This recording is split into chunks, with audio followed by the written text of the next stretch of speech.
All right, you guys, sometimes I'm going to ask you to turn in only specific slides from your DINB. So how are you going to do that? The first thing you're going to want to do is you're going to want to select the slides that I want you to turn in. So I will always specify for you in your Google Classroom what it is that you need to turn in. So if we look at our demo classroom here, you can see right here, 130, I have Hatchet vocabulary. Another little fun fact is you can click this clipboard right here, and it will actually bring up for you a list of all the things that you have due or upcoming. All right. And it will show you whether you've turned them in or not yet. So this is a great hack for you to know about. So you see that you're going to have to turn in Hatchet vocabulary chapters 5 through 8 by 1:30 tomorrow. You have it done, so you want to turn it in.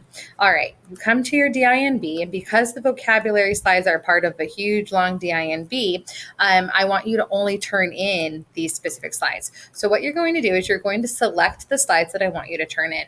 How you're going to do that is one of two ways. You can either click the first slide, scroll down to the last one, press Shift and click, and that will go ahead and select all of the slides in between.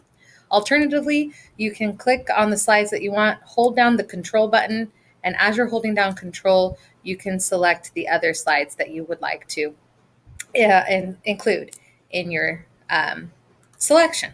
Okay. Once you've done that, you want to go ahead and copy them. You can either do the keyboard shortcut, which is Control C, or you can right click on your mouse and press copy. All right. Next step, you are going to open up a new tab, type in slides.new. This is going to open up a brand new slide presentation.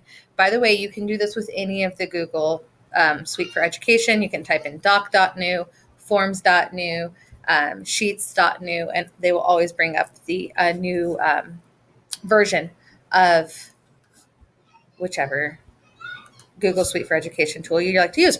Okay, so once you have this open, you're going to go ahead, and I always delete that first slide because you don't need it, because you're going to paste in what you have copied. So you can do the keyboard shortcut, which is Control V, or you can simply right click in the area again and press paste. All right. Give it a second to load up. It is going to ask you, when you import these slides, do you want to match the style in the presentation or keep original? Always keep original. Otherwise, it's going to take away all the template and the theme and all of that, which could mess up how you've organized pictures and words and everything. So you want to keep it this way.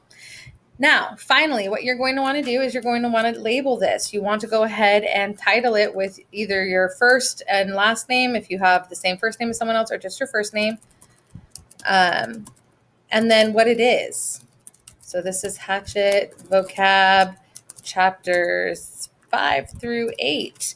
And I would organize it as well, just so that you know where it is and it's not just all over your drive, but organize that into your Hatchet folder.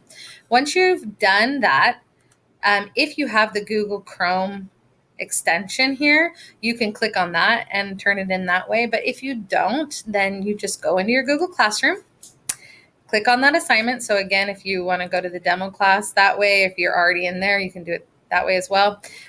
You can see the assignment here on the Classworks tab. You can also see the assignment right here on the upcoming, and you can click it that way as well. You're going to go ahead and add or create, because you are adding something from your Google Drive. The good news is that if you're doing this right away, it should be up front and center in your recents, so that it shouldn't be too hard for you to find. That was on mine, so we're going to just pretend that this is it.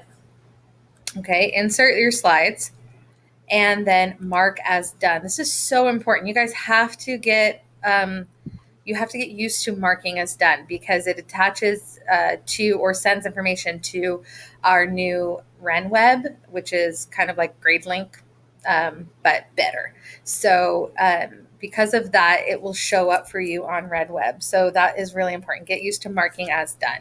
And once you've done that, you're all set. So again, the strategy here is that you want to go to your DINB, select the slides that you want to turn in, open up a new tab, slides.new, and paste those in. Okay, and that's how you're going to turn in specific slides when I ask you to. You'll also be turning in the whole DINB eventually, but so that I can give you grades for the progress you're making in your DINB, I'll want to see individual slides turned in from time to time.